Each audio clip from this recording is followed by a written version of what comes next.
Hey guys, welcome back to another video breakdown. And today we're going to be covering something a little bit different than usual.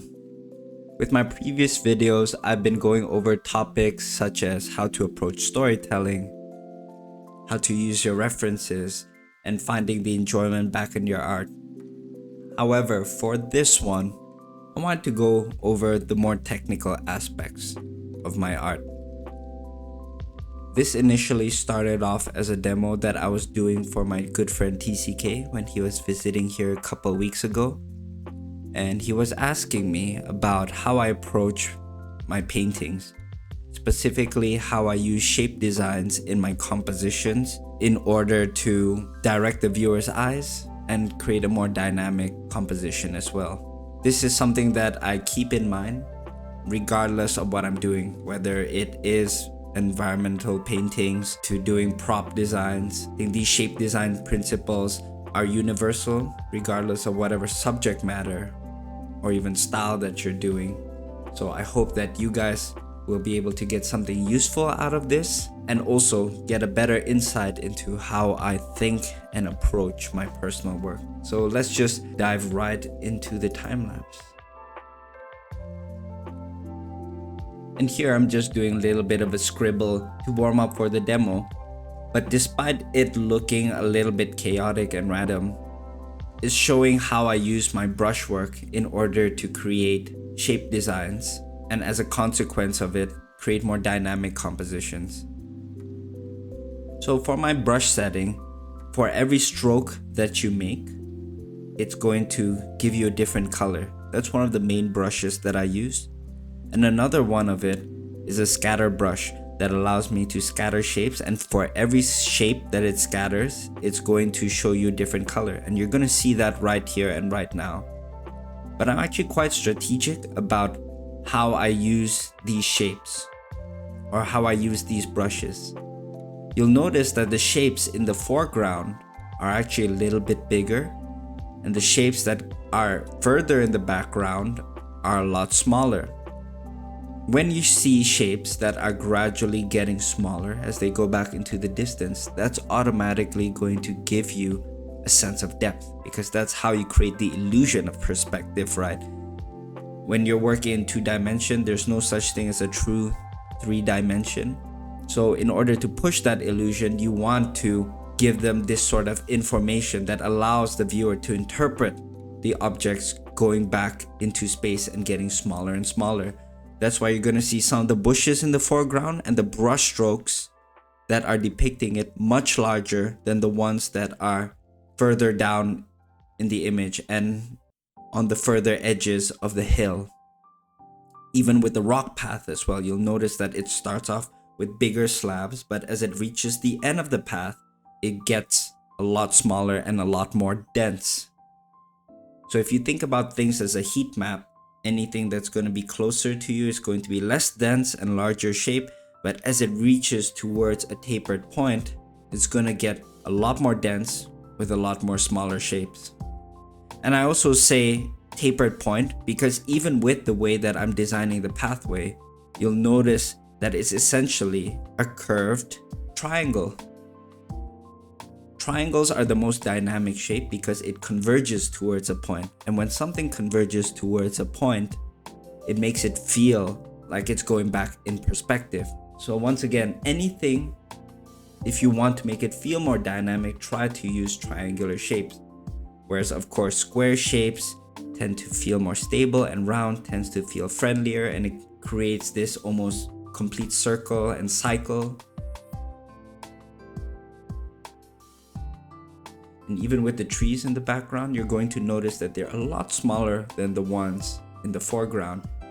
And of course, the brush strokes as well. And at this point, you're going to see that I'm adding in very small brush strokes into some of the foliage, even the ones in the foreground, which might make it seem like I'm going against what I said earlier, where you keep the strokes that are closer to us larger, whereas the ones further back are smaller. However, think of it as sub-focal points, whereas there's an overall acceleration and gradual increase in detail density as it goes back, there can also be these smaller pockets in the scene as well, such as the bush or any subfocal points that you want to draw the attention towards. You're going to increase the detail density there a little bit more. So think of them as almost their own micro compositions or smaller designs that will still adopt these principles of using an increased detail density to convey a sense of depth, or at least using it as a way to draw the viewer's attention. And of course, in typical fashion, I didn't really plan to have a character in this one, but I do have a good reason for this one. It started off as a demo. I wasn't planning to do a full illustration with it, but I felt like the scene was quite empty actually. So adding in a character is a great way to bring life into the scene. And this is something that I didn't mention earlier, but you'll notice that even with the shadows that I've added in the foreground and the one further back, even the shapes gradually get smaller. I have a big slice in the foreground, and as it goes further back, it becomes a thin sliver. And this is to reinforce that dynamism and the pushing of perspective by having a larger shape in the foreground and having the shadow shape gradually get smaller as you go back into the background. So in almost every aspect of my piece, I'm trying to do this. And even when you're trying to do a character, you can figure out where you're gonna have your higher detail density. You'll notice that there's a lot smaller shapes that are nearer to the head of the character. And what I mean by shapes is basically a closed off shape. When a shape isn't closed off, you can think about it as water being able to freely flow in between of the cracks. However, when you close something off, it creates a little bit of tension, so to speak. And when you have a lot of tension in one area, it begins to call out for attention. And as you go further out from the focal point, you're going to gradually have bigger shapes. Because of course, if the rest of the character design or the scene or whatever it is that you're doing has the same detail density and the shapes size throughout, then nothing's gonna stand out. The only reason something stands out is because you have contrast. And in this case, I'm using the contrast scheme of the focal point having the most detail density, and the areas of rest are the ones that act as a foil for it. I was struggling a little bit drawing the sheep in this scene because I'm not much of a creature guy myself. But even with the shape of the sheeps, you'll notice that they're gradually getting smaller. Even though the sheep is only showing the head in the foreground, it's actually technically the largest in terms of the size out of all of the sheep. And then the one that's in the middle gets smaller and is the medium shape, and the sheep in the background is the one that's smallest. And even within the character design themselves, you'll notice that I'm adding these patterns. So while the head is the main focal point that I have, I still want to have subfocal points. And where the subfocal points are, I'm going to have an increase of smaller shapes. That's where you're going to get the patterns on the sleeve and the hem of the dress, the headdress, and even the staff itself with the smaller details with the bells. And you can even say that the sheep, by contrast, is a lot more simple compared to the character. So all of the living things in this scene, the human is the one with the highest detail density, and the sheep is the one with lesser detail density. And therefore it makes the character stand out by virtue of novelty and contrast. And of course, even with the grass behind the character, it's simpler compared to the character. So you have a bit of a complex detail density and contrast of colors, all the colors on the humans, and even the shapes as well. It stands out against the simplicity of the grass behind the character. However, with that said, one of the things that I really struggled with this piece was actually not planning the style ahead of time. Because I was initially trying to do it as a simple demo without characters, I didn't factor in that the noisiness of the technique that I was using with all these abstract shapes and the underpainting, that it would actually make the character not stand out so much. And soon enough, you'll begin to see me working on the environment and trying to control the level of details and contrast a little bit more so that the character can stand out. However, looking back, I do think I overworked it.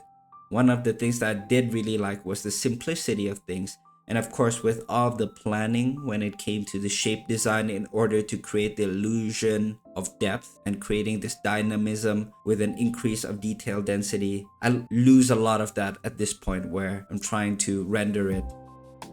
So in a sense, one of the reasons why I personally don't like pieces that are too overly rendered is that sometimes it loses out on, of course, the liveliness and the roughness of the initial sketch. But at the same time, you start to lose out on some of this dynamism that's created by the simplicity of shapes. Is it possible still to have a dynamic piece even with something that's more rendered? Definitely. I think that's very much possible. But you can see that near the wildflowers, the pink wildflowers, I decided to add in a little bit more shadow, and it kind of chops up the grass into multiple segments. And these segments are quite even in terms of the spacing in between them. And I start to lose out that feeling of acceleration. Whereas before, the detail density seems to exponentially increase as you reach the end of the path or near to the edge of the hill. However, now there seems to be a bit of a regular rhythm. Imagine the hill just being chopped up into regular spaces and even sizes, whereas before it felt like there was bigger pieces and slices near to the foreground, and it gets increasingly smaller once you reach to the end. I'll try and throw up a diagram to explain this, because I think with words alone it might be a little bit difficult to visualize all of this.